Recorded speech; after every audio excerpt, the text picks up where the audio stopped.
You don't need to be techie to use AI well. You just need to know what to actually say to it. Most people give AI one vague sentence and give up when the answer isn't good. But AI works so much better when you give it real direction. That's why I built a simple 6-step framework called the prompt method. P is perspective.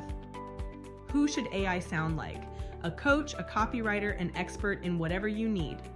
R is result. What do you want out of this?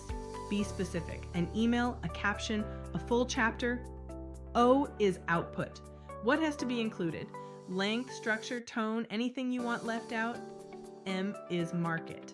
Who's actually going to read this? A beginner, a skeptical buyer, someone brand new to your world? P is personality. Should it sound warm, direct, professional? This is what makes it sound like you instead of a robot. T is tuning. Nothing has to be perfect the first time. Ask AI to shorten it, soften it, add urgency, whatever you need until it's right. Once you've got a draft, here's a fun trick.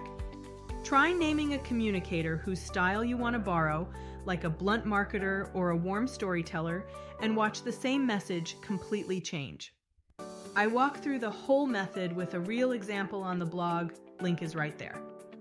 And if you want your own copy of this chart, comment prompt below and I'll send it to you.